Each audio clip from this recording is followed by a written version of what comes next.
Y'all. For almost 6 years, the streets have argued about the same night in Atlanta.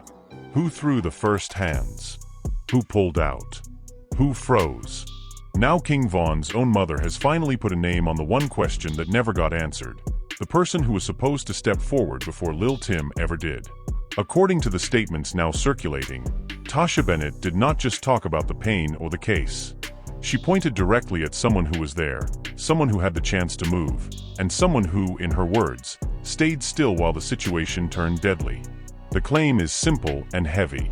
Before Tim became the face of that night, another person was supposed to act, and did not. The same people who spent years defending the circle are now sitting with a mother's accusation that changes the entire sequence. Some are saying she finally said what the streets already whispered. Others are saying a grieving mother is rewriting the night under pressure. But nobody is ignoring the name she attached to the failure. The question is no longer only who pulled the trigger. The question is who was supposed to move first, and why they didn't. The claim did not arrive wrapped in a long emotional speech. It arrived with a name attached to a failure. According to the statements now moving through the timeline, King Von's mother has identified a specific person who was present the night her son was killed and who, in her account, was supposed to move before Lil Tim ever became the central figure of that story. The accusation is not that this person pulled the trigger. The accusation is that this person had the position, the proximity, and the responsibility to act, and did not. That single framing immediately reopened every old argument about the Atlanta night. For years, the public conversation stayed locked on the same sequence: the confrontation with Quando Rondo's side, the physical fight, the gunfire, and Lil Tim as the one who ended up charged. The new claim does not erase that sequence. It inserts a missing step before it. In this version, someone else was supposed to step into the moment first. Someone else was expected to protect the circle. Someone else stayed still while the situation turned irreversible. The early reactions split along familiar lines.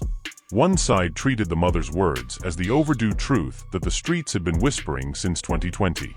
They said a mother does not put a name on that kind of failure unless the weight of it has been sitting on her for years.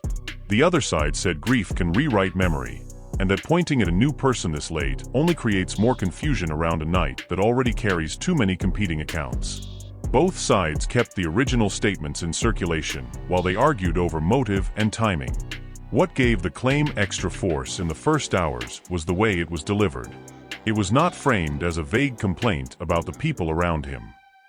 It was framed as a specific failure by a specific individual who had the chance to change the outcome and did not take it. That level of precision forced people to stop speaking in generalities. Fans who had spent years defending the entire circle now had to decide whether they were defending everyone or defending one person who had just been singled out by Von's own mother. Old footage and old interviews from the days surrounding the shooting began getting pulled back into the conversation. Clips of public statements about loyalty, about who was there, and about how the night unfolded were suddenly being watched with a new filter. Every time someone in those old clips spoke about standing 10 toes, the new claim sat underneath it like a challenge. The gap between the public language of loyalty and the private accusation of hesitation became the main tension of the first cycle. The emotional temperature rose when people close to the broader situation began reacting without fully confirming or denying the name. Some accounts posted vague messages about letting mothers speak their pain. Others posted about not rewriting history under pressure. Neither response closed the story. Both responses kept the original claim alive by refusing to shut it down cleanly. In this culture, silence and careful language are often read as their own form of statement. By the end of the first full wave, the original mystery of the Atlanta night had been replaced by a more pointed question. The culture was no longer only asking who fired the shots that killed King Von. It was asking whether someone else was supposed to move first, whether that person failed to do so, and why Von's mother has decided to put that failure on the record now. The statements are still spreading. The old arguments have been reopened with a new target. And the distance between the public version of that night and the version a mother is now describing has never looked wider. The second wave of the story did not stay on the mother's first statements. New reactions and new pressure points kept appearing, and each one made the original claim harder to treat as a simple moment of grief. A follow-up detail began circulating that shifted the focus from the accusation itself to the position of the person being named. According to the additional material, this individual was not a random face in the crowd that night. He was someone with enough proximity and enough standing inside the circle that, in the mother's account, the expectation to move first sat on him more heavily than on anyone else. The claim is not that he created the situation. The claim is that when the situation turned, the responsibility to step into it belonged to him before it belonged to Lil Tim. That distinction kept the story from collapsing into a general complaint about the whole group. It stayed specific. The specificity forced a new kind of argument. Fans who had spent years defending the entire circle now had to separate their defense of the group from their defense of one person. Some refused to make that separation. They said any attack on one member of the circle was an attack on all of them. Others said a mother's right to name a failure inside the circle outweighed the instinct to protect every name equally. Both positions kept the original statements in circulation while they fought over where loyalty should land. A second development landed when people who had been around the broader situation in the years after the shooting began offering partial reactions.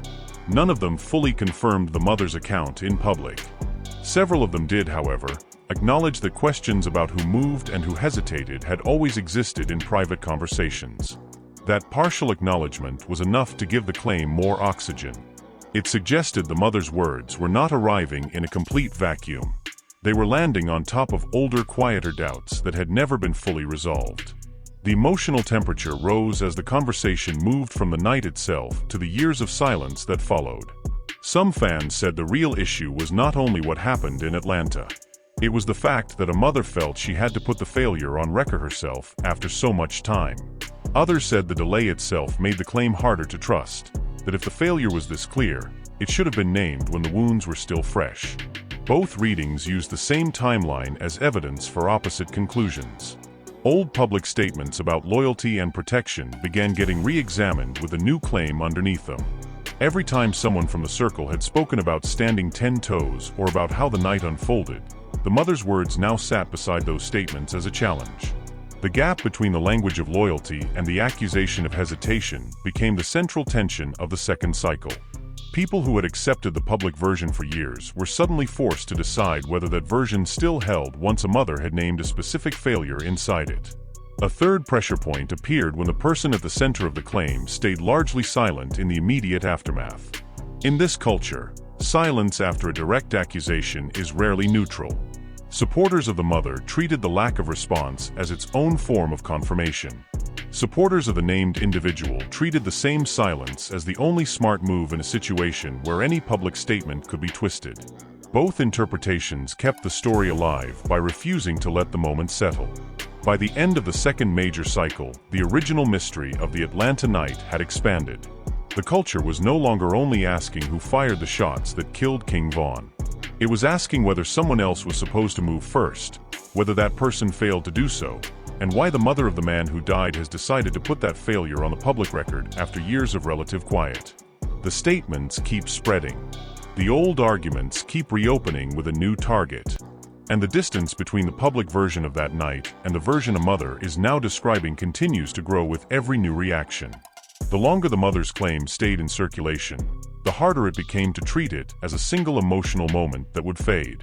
What began as a pointed accusation about one night in Atlanta had turned into a full re-examination of loyalty, responsibility, and the years of silence that followed. The public version of the shooting that most people had accepted for nearly 6 years was no longer the only version on the table. A mother's version was now sitting beside it, specific and unresolved, and the person she named had still not delivered a clear public answer.